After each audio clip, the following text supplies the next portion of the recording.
पाकिस्तान में एक ही मिल है, पूरे की पूरी खुराक को इसी में मिक्स करते हैं। रेशो होती है खुराक की, उसमें डिफरेंट चीज़ें हैं। उसमें किसी किस्म का पुराना पानी, पुरानी खुराक, गंदी हुई ख़राब हुई नहीं पड़ी होनी चाहिए।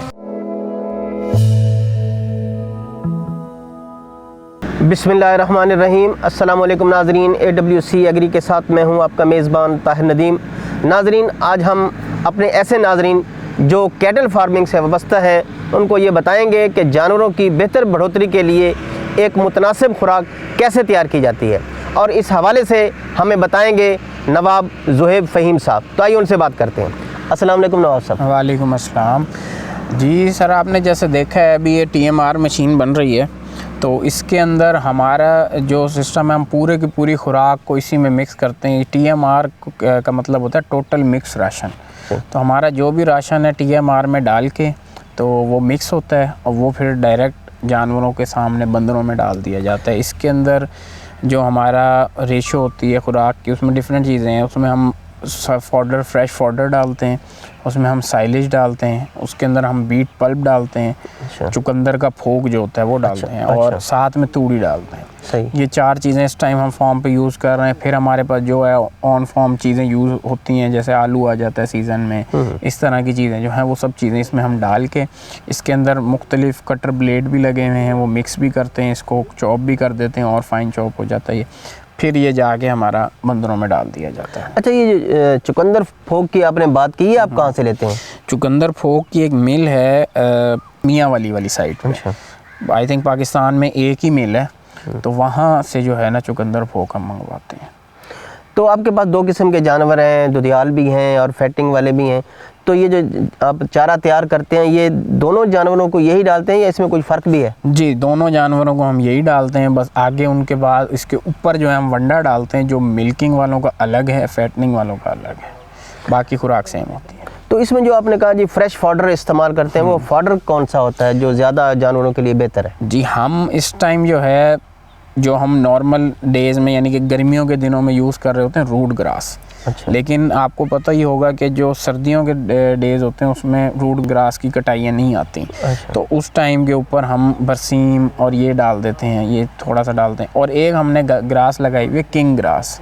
अच्छा। तो वो बहुत अच्छी ग्रास है, उसका तकरीबन हमें पूरा साल ही कटाता रहता है। वो उसकी हाइट जो है तकरीबन है कोई 10 से 12 फुट, और उसके अंदर प्रोटीन जो है 18% जो है प्रोटीन है।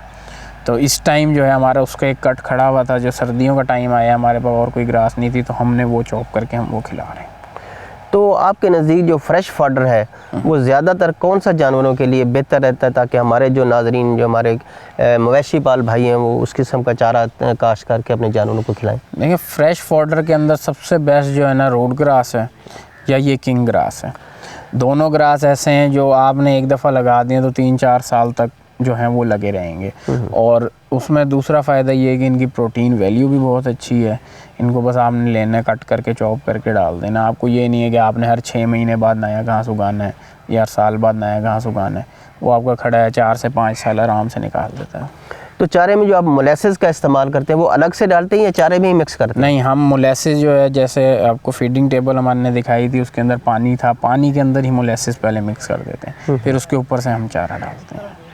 तो जानवर बाज़ का चारा शौक़ से नहीं खाते हैं, चारा छोड़ देते हैं, तो इसका भी कोई ख़ास कोई तरीक़ाकार है जिससे जानवर में शौक़ से चारा खाते हैं? जी, जानवर को जो शौक़ से ना खा रहे हैं उसकी 2-3 वजूहात हो सकती हैं। पहली सबसे जो वजह है वो ये है कि उसकी फीडिंग टेबल साफ़ नहीं है, उसमें कोई स्मेल है, कोई पुराना घास पड़ा हुआ है जिसकी वजह से स्मेल हो गई है, उसको साफ़ नहीं किया और ऊपर से डाल दिया है। अब बज़ाहिर तो वो हमें साफ़ घास ऊपर नज़र आ रहा होता है, लेकिन उसमें नीचे स्मेल होती है जिसकी वजह से जानवर नहीं खा रहा होता। या सेकंड वजह ये हो सकती है कि जानवर को कोई इशू हुआ है, जानवर को बुखार है या कोई भी डिज़ीज़ है, उसकी वजह से जानवर अमूमन नहीं खाता। ये 2 इश्यूज़ हो सकते हैं। बस ये है कि फ़ीडिंग का फ़र्स्ट जो रूल है वो ये है कि फ़ीडिंग टेबल साफ़ होना ज़रूरी है। उसमें किसी किस्म का पुराना पानी, पुरानी खुराक, गंदी हुई ख़राब हुई नहीं पड़ी होनी चाहिए। और कोशिश ये करें कि रेगुलर बेसिस पे जो है फ़ीडिंग टेबल को आप वॉश करें, साफ़ करें।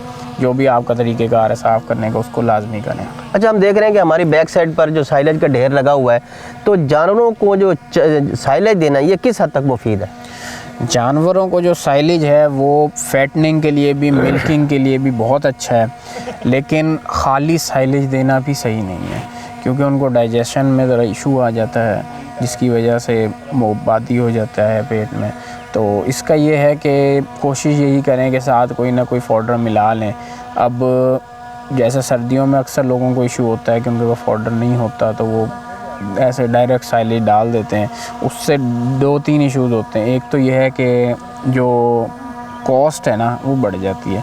साइलेज मिसाल के तौर पे 15 से 20 रुपए पर केजी है, लेकिन जो आपका दूसरा वो है नॉर्मल फॉडर जो है वो सस्ता होता है, 2-3 रुपए पर केजी पड़ रहा होता है।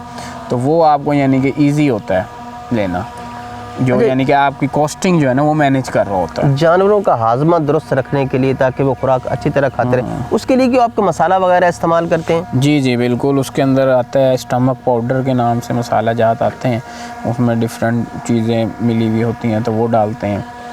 वो हम जानवरों को रेगुलर बेसिस पर नहीं, यानी कि 1-2 दिन छोड़ के हम डालते रहते हैं, उससे उनको हाजमा वगैरह ज़रा सही होता रहता है। बाकी कुछ मेडिकेशंस हैं वो भी करनी पड़ जाती हैं कभी कभार, जैसे अगर उनको पेट वगैरह में कीड़े हो रहे हैं, पेट बहुत फूल रहा है, तो डिवर्मर वगैरह यूज़ करने पड़ते हैं ताकि उनका हाजमा वगैरह सही हो।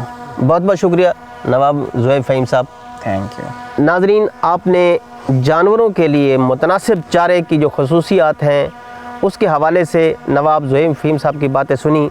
हमारे मवेशी पाल भाई अगर उनकी बातों पर अमल करेंगे तो लामहला न सिर्फ उनके जो दुधियाल जानवर हैं वो बेहतर और अच्छा दूध देंगे, बल्कि जो फैटनिंग के लिए उन्होंने गोश्त के लिए जानवर रखे हैं उनकी भी बढ़ोतरी बहुत खूब तरीके से होगी। तो आज तक के लिए इतना ही। आइंदा सेगमेंट तक अपने मेज़बान ताहिर नदीम को दीजिए इजाज़त। अल्लाह निगहबान।